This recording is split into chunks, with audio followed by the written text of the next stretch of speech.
Good evening. आज हम past continuous tense के अफर्मेटिव सेंटेंस यानी साधारण वाक्य को अंग्रेजी में ट्रांसलेट करने के नियमों को सीखेंगे।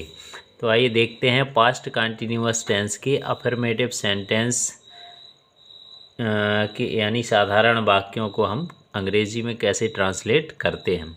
तो हम सबसे पहले इसकी पहचान देखेंगे। हमें कैसे पता चलेगा कि ये पास्ट कंटिन्यूअस टेंस का अफर्मेटिव सेंटेंस यानी साधारण वाक्य है। तो देखिए, वाक्य के अंत में रहा था, रही थी, रहे थे आदि शब्द अगर हमें दिखाई देते हैं तो हमें पता चल जाएगा कि ये पास्ट कंटिन्यूअस टेंस का अफर्मेटिव सेंटेंस है। अब हम इसका रूल देखेंगे कि हम कैसे ट्रांसलेट करते हैं वाक्यों को। तो देखिए, सिंगुलर सब्जेक्ट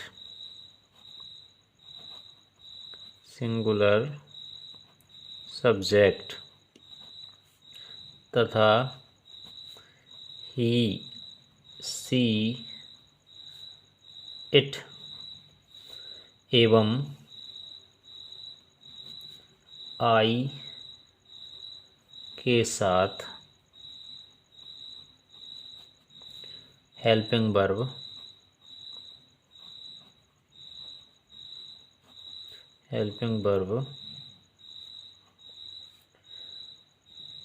वाज का प्रयोग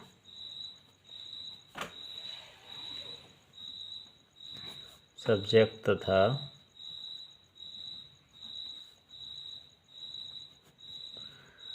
मेन वर्ब के बीच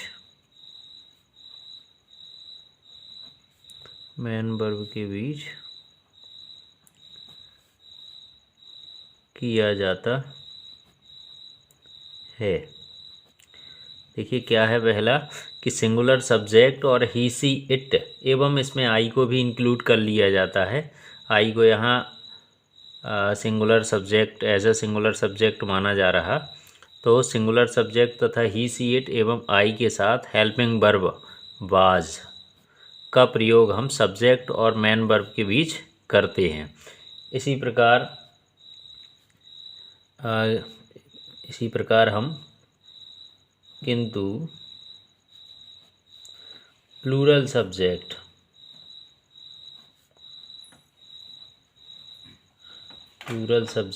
जैसे बॉयज़, गर्ल्स कुछ भी हो सकता।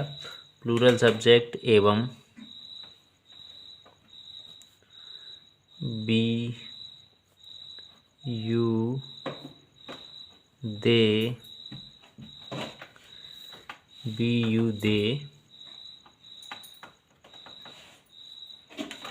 के साथ हेल्पिंग वर्ब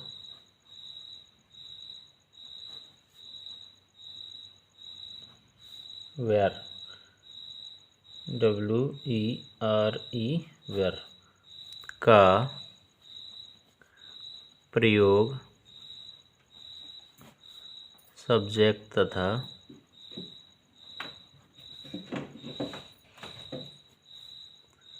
मेन वर्ब के बीच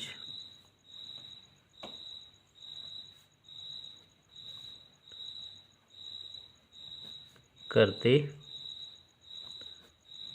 हैं। यानी हमें सिंगुलर सब्जेक्ट तथा ही, सी, इट एवं आई के साथ हेल्पिंग वर्ब वाज का प्रयोग करना है सब्जेक्ट और मेन वर्ब के बीच, तथा प्लूरल सब्जेक्ट एवं बी, यू, दे के साथ हेल्पिंग वर्ब वेयर का प्रयोग हमें सब्जेक्ट और मेन वर्ब के बीच करना है। इसी के साथ साथ चूँकि ये कंटिन्यूअस टेंस का सेंटेंस है तो हम मेन वर्ब की आईएनजी फॉर्म का प्रयोग भी करेंगे। तो ये भी लिख देंगे, मेन वर्ब की आईएनजी फॉर्म का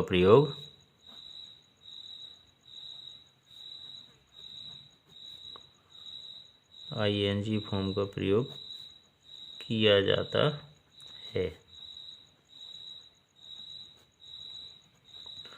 ये हमारा नियम हो गया। अब हम इसका स्ट्रक्चर देखते हैं। तो स्ट्रक्चर आएगा, सब्जेक्ट सबसे पहले प्लस वाज या वर्ब में से कुछ भी आएगा प्लस मेन वर्ब की आईएनजी फॉर्म,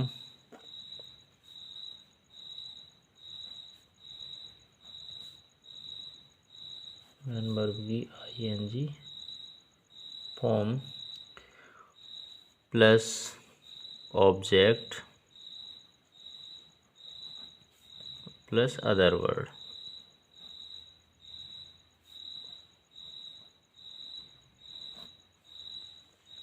ये हमारा स्ट्रक्चर हो गया। अब हम इसके कुछ एग्जांपल्स देखते हैं। तो ये देखते हैं पहला एग्जांपल, मैं पत्र लिख रहा था, मैं पत्र लिख रहा था। तो यहाँ पे आई मीन्स मैं होता तो आई।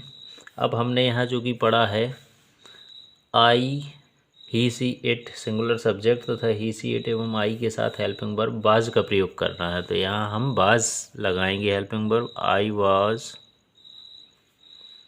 राइटिंग, चूँकि वर्ब की आईएनजी फॉर्म का प्रयोग करना है, WRITING। I was writing a letter.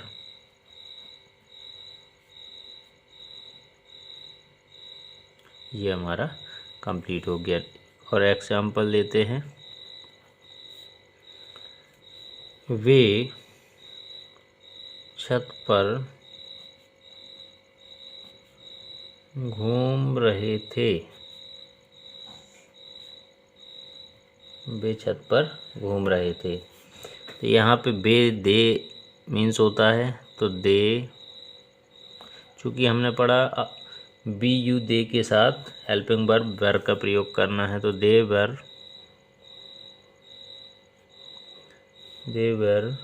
Walking, verb की ING form, walking on the roof.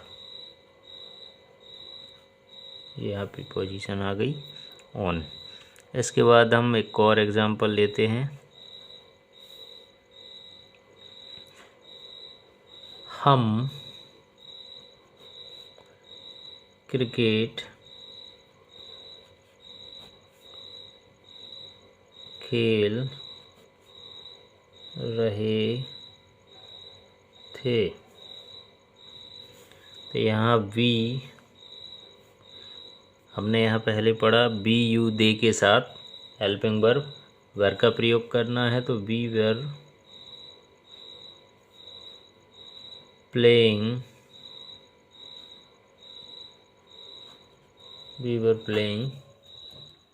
Cricket.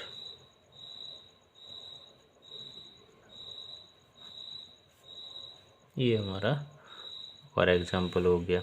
अब एक और हम लास्ट एग्जाम्पल देख लेते हैं, सोहन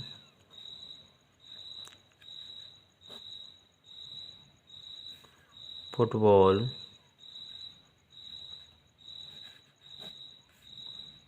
खेल रहा था। यहाँ सोहन सिंगुलर सब्जेक्ट है,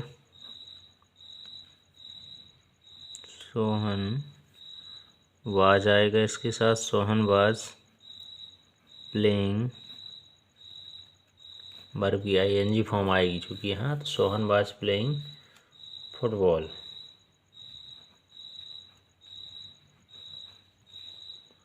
सोहन वाज प्लेइंग फुटबॉल। तो ये इस तरीके से हमने आज पास्ट कंटिन्यूअस टेंस के अफर्मेटिव सेंटेंसेस को ट्रांसलेट करने के नियमों को सीखा।